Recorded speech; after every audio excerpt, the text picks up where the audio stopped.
Hi, my name's Michael, and today I'm going to talk about escapist reading. And I was inspired to do this by the paperback junkie who tagged me in the book order tag. And I thought instead of doing the book order tag, because I don't do tags, I thought I'd talk about some of the books that I own and talk about escapist reading. And I was inspired to do this because he talked a lot about pulp crime. And I got into reading very late in my life. I was 29 when I got into reading, and I feel like I've been playing catch up since. And one of the genres that I really liked, and one of the genres that caused me to read so much American literature, was crime. And I love the gritty pulp crime novels. I think they are some of the best crime novels out there. And unfortunately, most of them are American authors. But I thought I'd talk about these books that got me into the crime genre, and I still return to them because I like crime as an escape.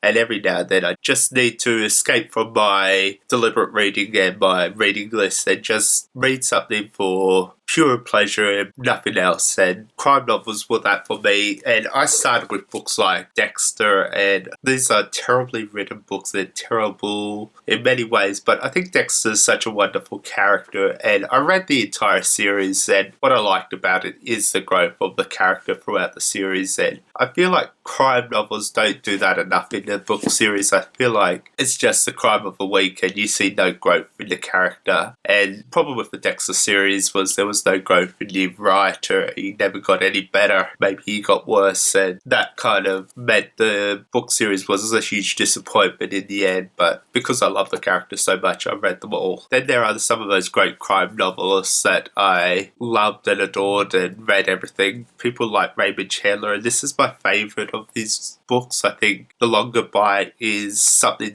amazing, and I definitely recommend reading all of Raymond Chandler's Philip Marlowe series. But the thing I loved about this is it was more autobiographical than the others, and I thought that was interesting and probably his best. For me, there are two types of pulp crime novels. There are the hard-boiled and the noir, and a lot of time this is interchangeable. A lot of time people refer to them to mean the same thing, but they are different genres, and I think that's an important separation. So with Philip Marlowe, he's a hard-boiled detective. They're the knight in shining armor type character. They're the ones that are normally solving the crime. They don't have to be a private detective, but for the majority of them, they're the ones that investigate and solve these mysteries. And noir is more about the perpetrators and the victims, and Kane is one of the greatest noir writers, I think, and his books, Double Indemnity and Postman Almost Ring Twice, are wonderful to talk about perpetrators. And then he has these books like Mildred Pierce and this one, The Cocktail Waitress, which is more about victims, and this is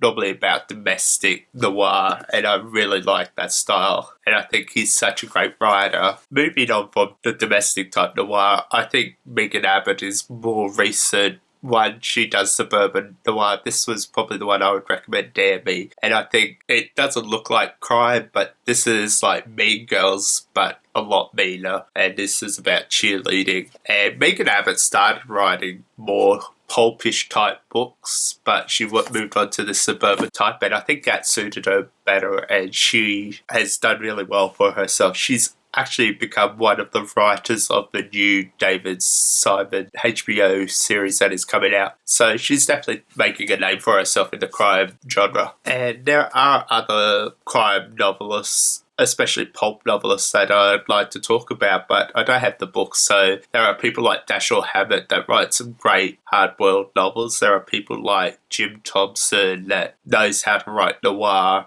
and they are very violent and dark and gritty, and Jim Thompson probably one of the better writers. I think he has a lot more to say, and I think he is able to execute things really well on the page. And there are crime noir hard-boiled type novels that kind of step away from the norm. There are things like Philip Carr's series, which is about a detective in Nazi Germany, and this is a collection of his first 3 books, and I think these are great when talking about that hard-boiled detective, but putting it in a different setting and having them up against this totalitarian government really gives an interesting dynamic to the genre. And then you have books like Miami Blues, which is a blend of noir and hard-boiled, where you got this criminal who gets hold of a detective's badge and he uses it to, not good, but he uses it and eventually he's put into this mystery that he has to solve. So it kind of blurs the line between the two.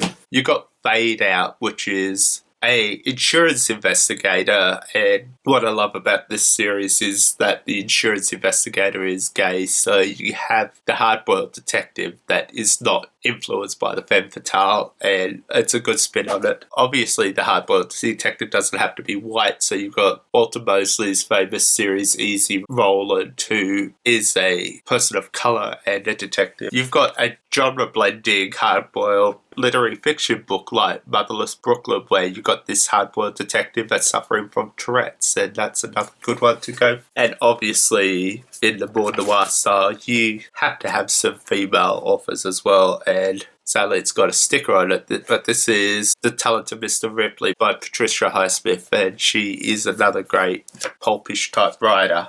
But if you need more pulp, and you want to explore the genre more, I would recommend picking up something like The Big Book of Pulp.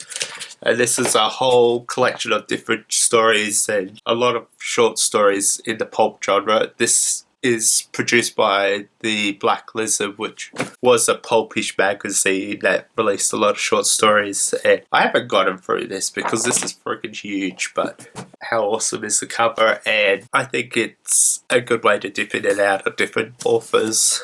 And with my crime, I don't always stick with the pulp genre, although I do prefer it. I like hard-boiled and noir fiction the best, but I would recommend The Godfather because if you're interested in organised crime, he's definitely the person to start with. And Mars book series, I love this TV show, but the series continued with books and unfortunately there aren't any more, but I kind of miss Veronica Mars because I think she was such a great character and I'm looking for that. I'm looking for a great character to follow throughout a series and I'm yet to find one to stick with yet. There's You by Caroline Kepnes, and what I loved about this is it took that stalkerish type thriller story and put it into the world of social media, and I think that was fantastic and an interesting take on relationships and in the world of social media and stalking, and something really disturbing into the darkest corner. This is a psychological thriller that has to come with a lot of trigger warnings because this is about domestic violence and it explores this woman that has had an abusive relationship and the effects it's had on her in a thriller type way. So that was a quick video just talking about some of the crime books that I'm into. I didn't mention books like They Kill Horses, Don't They? Or the Factory series by Derek Raymond because I don't have copies of those books, but I definitely would love to own them so I can talk about them in the future and reread them. But if you have any recommendations for crime novels, let me know because I am looking for a good series where the books kind of follow a narrative and you see the growth of a character and you see something happening throughout the whole series. Because I feel like too many of them are just going back to square one again and you never